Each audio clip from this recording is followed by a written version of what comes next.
kulanti wacan oo wanaagsan daawadayaal ku soo dhawaada dalka media qodobada maanta ugu doorroona waxaa ka mid ah khayro la wadaagay laamaha amniga waxyaabihii uu ku soo arkay wadada warshadaha Puntland oo qabatay ruux lagu tuumayo inuu tooray ku dilay Nimcashire Ethiopia oo qariirada Soomaaliya ugu gaftay una kala qaybisay saddex dal Cabdiraxmaan Cabdishakuur oo shaaca ka qaaday qorshe uu Faad Yaasiin ka wada dalka Ethiopia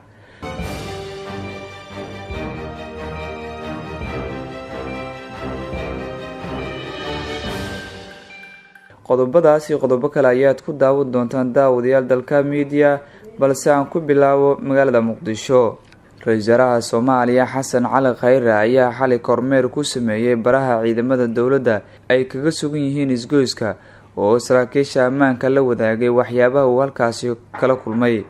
Xasan Cali Khayre ayaa la sheegay inuu tagay wadada warshadaha bar control ku yaala oo ciidamada ammaanka ay difaac kaga jireen waxaana wasaaradda amniga iyo taliyaasha ciidamada u sheegay qaabka ay u shaqeeyaan ciidamada Ra'iisul Wasaaraha ayaa kormeerkiisa waxyaabaha uu ku arkay waxa ka mid ah qaabka ciidamada ay u shaqeeyaan iyo dhibaatooyinka ay qabaan sidoo kalena waxa uu arkay dadaalka ciidamada dawladda ay sameynayaan ujeedku waxa uu ku sheegay inuu qiimeynayo askarta sugaya ammaanka ee ku sugan baraha control ee magaalada Muqdisho iyadoona lagu wargelin amarka ay ka warhayeen socdaalkiisa intaas kadib waxa uu kulan gaar ah la qaatay mas'uuliyiinta ammaanka isagoona kala hadlay sidii loo xoojin lahaa howlgallada maadaama qaybaha dambe ee bisha Ramadaan lagu jiro isla markaana ay soo dhowdahay munaasabada Ciidul Fitriga Cabdinaasir Saciid Muuse wasiir ku-xigeenka amniga gudaha ayaa sheegay in kormeerka kadib saraakiisha ammaanka lagu wargeliyay dhammaan waxyaabaha ciidamada ka dhiman iyo waxyaabaha ay haystaan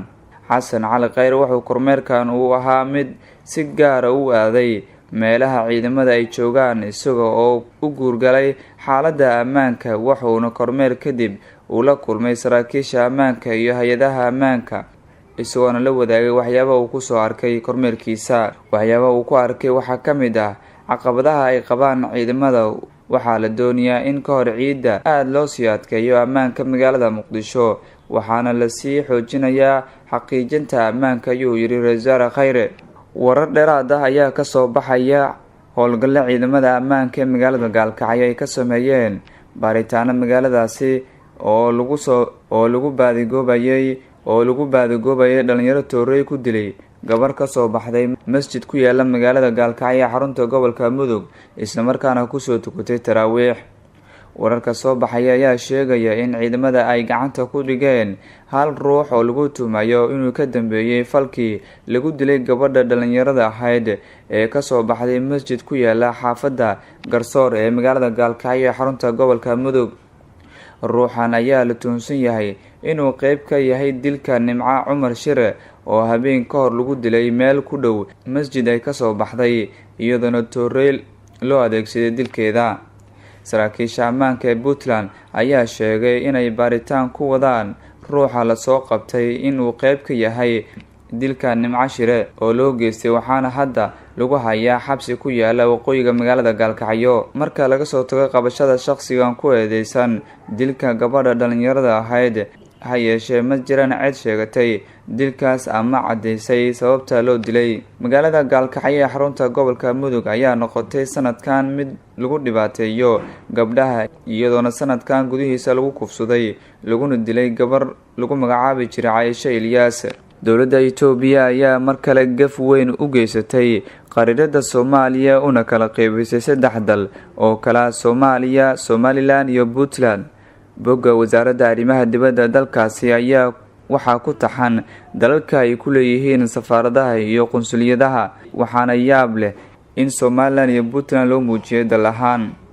waa dhacda in dal dhowr magaalo uu ku leeyahay safiiro iyo qunsuliyado ha yeeshee halkii ay ka ahayd in Hargeysa iyo Garowe ay u dhigaan laba magaalo oo Soomaaliya ka tirsan oo ay qunsuliyad ku leeyihiin waxay u dhigeen in Hargeysa ay tahay dal Somaliland halka Garowe ay tahay dalka Puntland arrintan ayaa ah mid qalad ahayn arrintan aysan ahayn qalad qoraal ku dhacay balse ay tahay ku talagal ay wato dalka Ethiopia isla markaana ay aaminsan tahay waxa cadeynaya in dhammaan dalalka kale ay ku leeyihiin safaaradaha iyo qunsuliyadaha ay magacaabeen kaliya hal dal iyo dhowr magaalo iyo dalal kale oo ka muuqda sawirka ay soo bandhigtay wasaaradda arrimaha dibadda ee dalka Itoobiya. Waxaa la sugayaa jawaabta ka soo baxda dowladda Soomaaliya oo arrintan ku aadan, iyadoona gafkii hore weli la isku haysto xalkiisa. siyaasiga Cabdiraxmaan Cabdishakuur Warsame ayaa sheegay in si hayaha agaasimaha NISA Fahad Yaasiin uu dalka Itoobiya uu u tagay qorshe ka dhan ah Jubbaland iyo Galmudug.